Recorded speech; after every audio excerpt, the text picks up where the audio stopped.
Hello, Edu-Magicians. Welcome to the Edu-Magic Podcast with your host, Dr. Sam Fessich. Dr. Sam is a professor of education, author of Edu-Magic, and a pumpkin spice latte fan. This podcast is designed for pre-service teachers. Remember, friends, teaching doesn't begin at graduation, but during that first class at 8 a.m. Let's get this party started.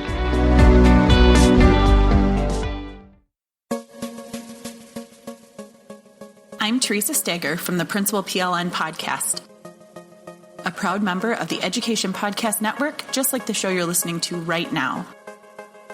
The opinions expressed are those of the individual hosts. Make sure you check out all the other great podcasts at edupodcastnetwork.com. And get ready because the learning begins in 3, 2, 1.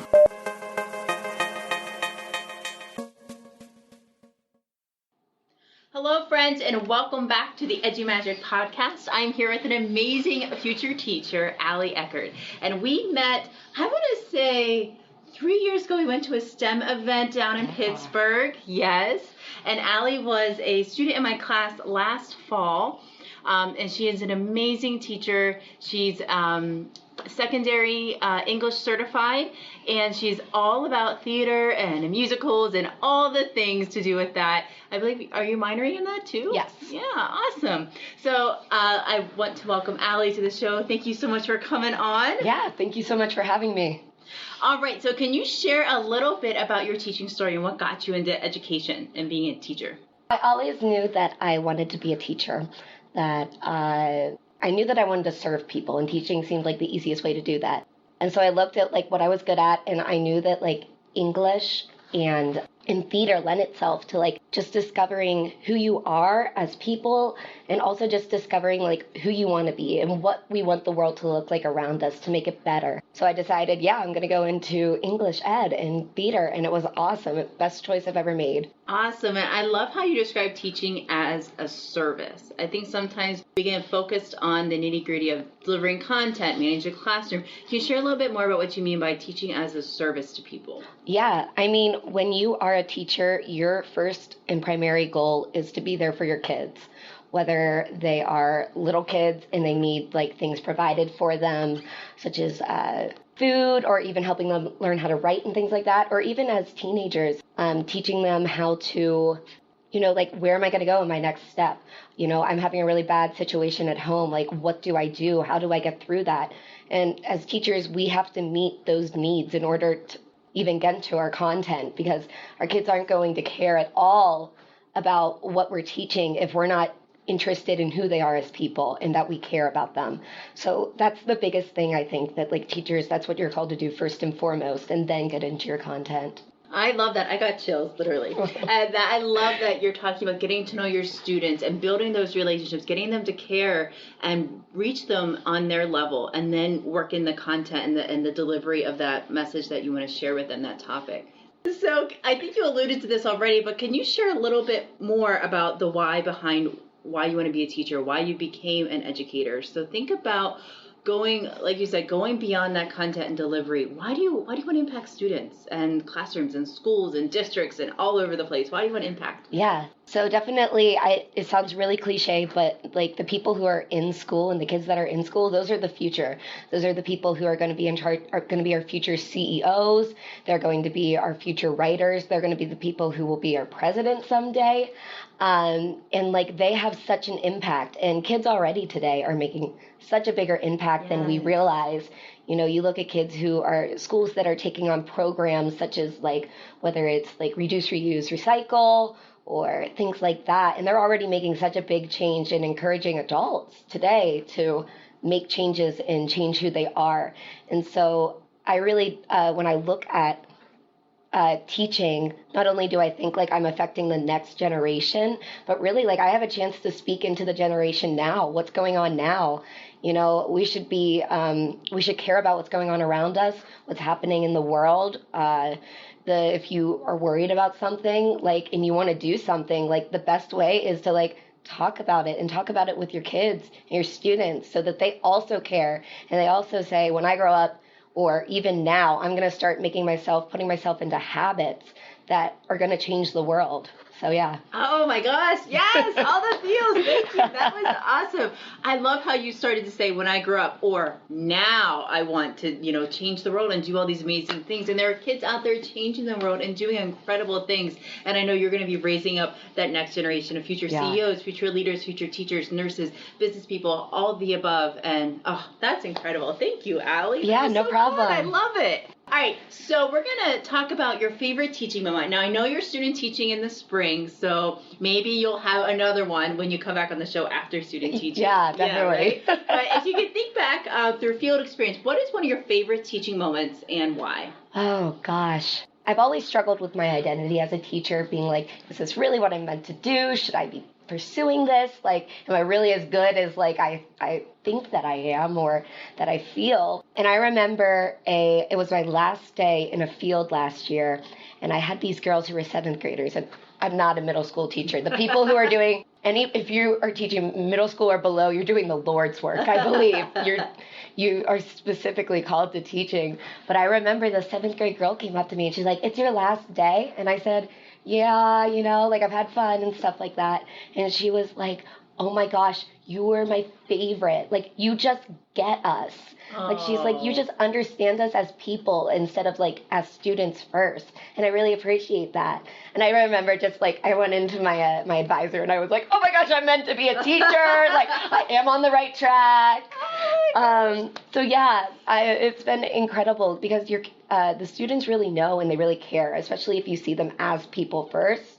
They're not unaware of what's going on, and they see you, and if you appreciate them, they're going to appreciate you right back, and it's going to make it easier to teach your content or whatever else your goal is in the end of the day. So yeah, that was my coolest moment. That is an awesome moment. Yeah, it was great. Can you share your secret sauce a little bit about how you got to know your students as a field student? Yeah, Chris Edmond, he talks about being really real with your students and talking about how we can like connect with them and show them that like, we're not like so far away from them. Especially, we have a unique opportunity as student teachers that we were right in their shoes. And it makes it hard sometimes, especially as being a high school educator, going right back into that, like knowing that like my friends are like, or people I know that I've grown up with are still in school. Anyway, he talks about this moment where he wore these like really cool like sneakers. I don't know if they were Yeezys or something like that. Yeah. And the students were like, just like they connected with him.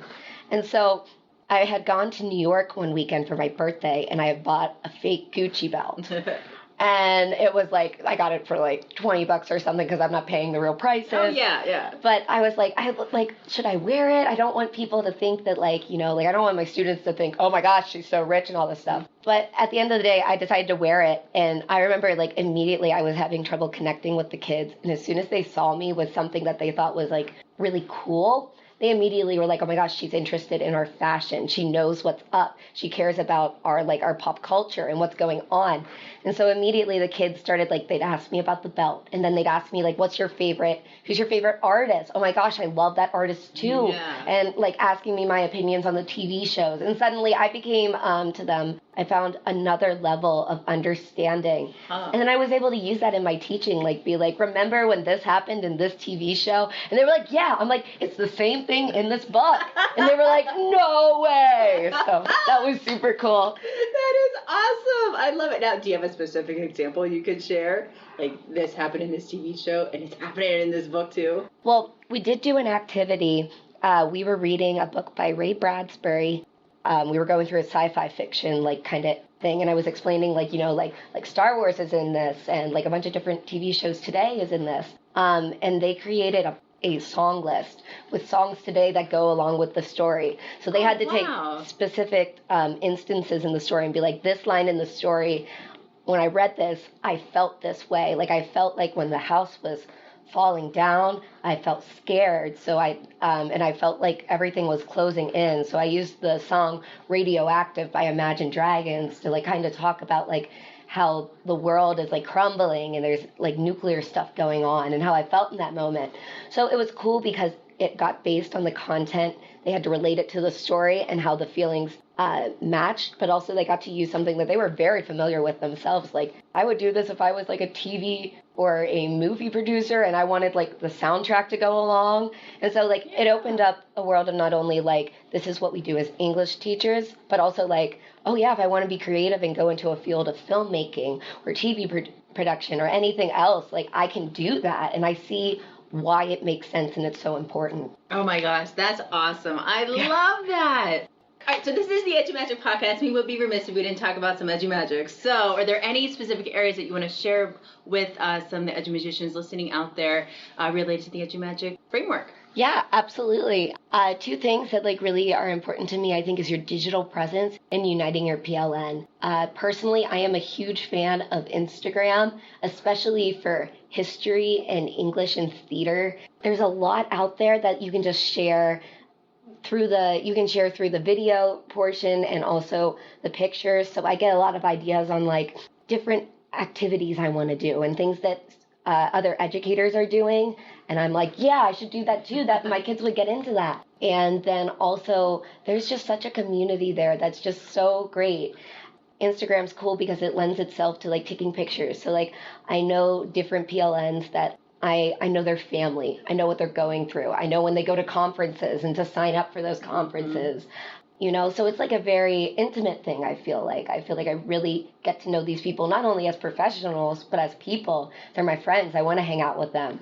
And when they post things about like their kids, like this one kid who I've been struggling with, now he's doing better. And like I got him to connect to the material, and everybody on there, if you go in the comments, is, yeah, oh my gosh, we've been so excited. We've been rooting for him. Yes. Yeah, so Instagram is something that personally I use a lot. I mean, of course, I love Twitter and all the other platforms, but Instagram is something that I connect with just personally and maybe even on a creative level. Yeah. I love Instagram as well. It's a great place to reach out, find supportive educators, encouragement, ideas.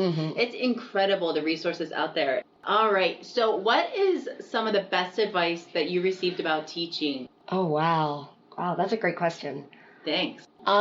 I did have a teacher co-op one time who told me, she, and I know this is a controversial subject, but she was like, really know what's going on with your union, your teaching union. She's like, you want to know what is going on with your students, and if joining that union is going to be something that benefits your students. So maybe it's not something that originally you would think about doing or participating in, but at the end of the day, if it benefits your students and if what the union is standing for is something that you want to, you know, is going to make it a better place eventually in your education system, then you should join, and you should be really educated about, this is what's going on. These people are here to support me, and, you know, we need to make change. We as teachers have to do hard things in order to show them that, like, yeah, we all do this, and it's important that we do. So, yeah, I think that was something that, like, I hadn't really thought about going into teaching. Right. So it was important that, like, somebody mentioned that to me, and I was like, oh, yeah, that's really great. Absolutely. Yeah, and I think understanding what the union's all about and what's going on with it, what are some actions that are taking place, and just being informed is really important as a teacher. And I think that's a great piece of advice. Thank you for that. Well, Ally, thank you so much for coming in today and sharing with our listeners a little bit about you and your teaching journey. Where can everyone find you online? You can find me on Instagram at That Uncool English Teacher. I love it. I love that handle too. It's great. So creative. And then I'm on Twitter as Ally Echard. Pretty much that. I'll make sure I put that in our show notes. Is there anything else you want to share with the listeners today? Be really excited about teaching, because you are what students see, and students are going to be excited if you're excited. So as long as you keep doing wonderful things like staying in tune with your PLN, listening to podcasts, doing things that get you excited, going to conferences, meeting with people, that's what's going to keep you excited, and eventually your students are going to be really excited as well. So, yeah. I love it. Bring the energy, even at 8 a.m. Bring that energy. Awesome. Ally, thank you so much. This was great. Yep, thank you.